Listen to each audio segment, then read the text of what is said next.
Adilabad MLA Jogu Ramanna అనుచరులు తనపై అవాకులు చవాకులు పేరడం మానుకోవాలంటూ బీజేపీ రాష్ట్ర నాయకులు కంది శ్రీనివాసరెడ్డి అన్నారు. ఇక డీసీసీబీ చైర్మన్ అడ్డి భోజారెడ్డి చేసిన అనుచిత అవాస్తవ వ్యాఖ్యలను ఆయన తీవ్రంగా ఖండించారు. ఆదిలాబాద్ పట్టణంలోని ప్రజాసేవా భవన్లో ఏర్పాటు చేసిన మీడియా సమావేశంలో జోగురామన్న తీరుపై తీవ్ర స్థాయిలో మండిపడ్డారు.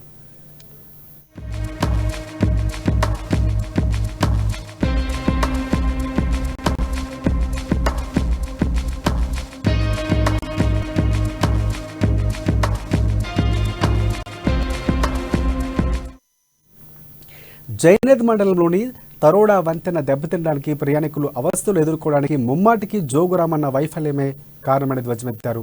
4 సార్లు ఎమ్మెల్యేగా ఒక దఫా మంత్రిగా పనిచేసిన ఆయనకు ముందు చూపులేకనే ఇవాళ ఈ దుస్థితి దాపురించిందన్నారు.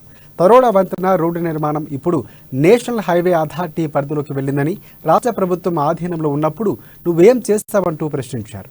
2009 నుంచి గాడిద పళ్ళు తోమినావా అంటూ ఘాటన వ్యాఖ్యలు చేశారు.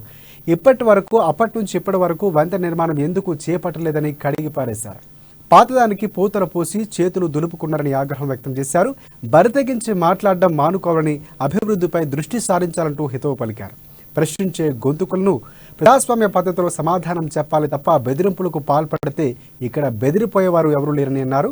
నీ పాపాల పుట్ట సమయం వచ్చినప్పుడు బద్దలవుతుందని జోష్యం చెప్పారు. సొంత మండలానికే చిన్న వంతెన కట్టలేకపోయిన నువ్వు ఎమ్మెల్యే పదవికి రాజీనామా చేసి ప్రజాక్షేత్రంలోకి రావాలని సవాల్ విసిరారు. ఎన్ని కేసులు పెట్టినా, ఎన్ని నిర్బంధాలు విధించినా ఆదిలాబాద్ ప్రజల కోసం గొంతెత్తి నిలదీస్తూనే ఉంటారని స్పష్టం చేశారు ఆయన. ఇక ఈ మీడియా సమావేశంలో గిరిజన మోర్చా రాష్ట్ర అధికార ప్రతినిధి కోడప సోనేరావు, ఓబీసీ మోర్చా రాష్ట్ర కార్యవర్గ సభ్యులు నాగరకర శంకర్, అలాగే బీజేపీ నాయకులు కృష్ణారెడ్డి, బోయిన వెంకటేష్, చిత్రు, రాజ్ కుమార్, మారుతి, సంజీవ్, కిరణ్ కుమార్, పూండు రవికిరణ్ తదితరులు పాల్గొన్నారు.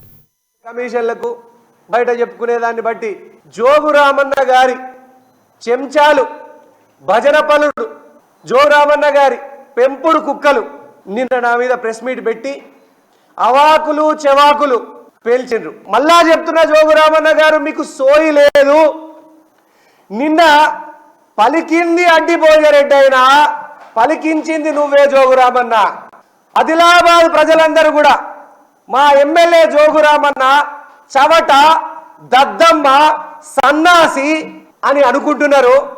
వాళ్ళందరికీ జవాబు చెప్పకుండా వైఫల్యాల నుంచి తప్పించుకోవడానికి, బట్ట కాల్చి ముఖం మీద వేయడానికి జోగురామన్న గారు మీకెట్లా ధైర్యం అవుతుందో కానీ ఒక బ్రిడ్జ్ను కూడా, మీరు వంతెనను కూడా కట్టించలేని పరిస్థితుల్లో ఉన్నటువంటి జోగురామన్న గారు అది అడిగినందుకు, కంది శ్రీనివాసరెడ్డి ప్రశ్నించినందుకు నన్ను బండ బూతులు తిట్టించిన జోగురామన్న గారు.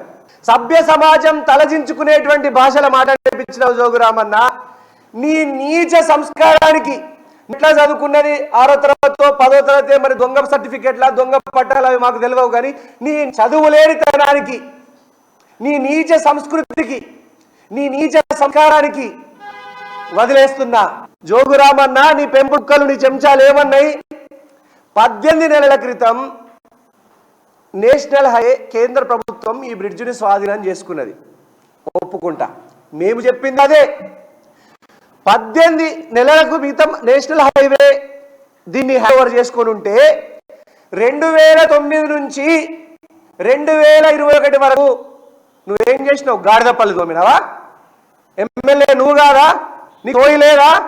జోగురామన్న మిమ్మల్ని గాడిదపల్లి తోమినరా మీరు 2000 నుంచి 2021 వరకు.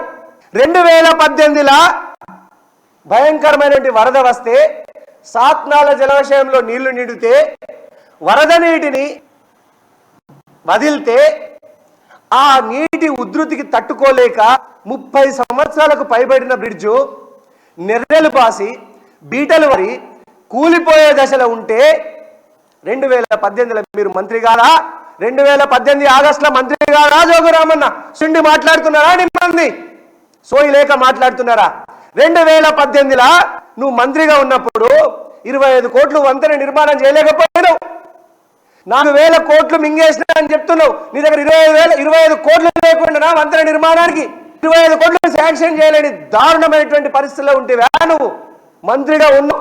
సోయి లేకుండా, సిగ్గు లేకుండా, బరి తెగించి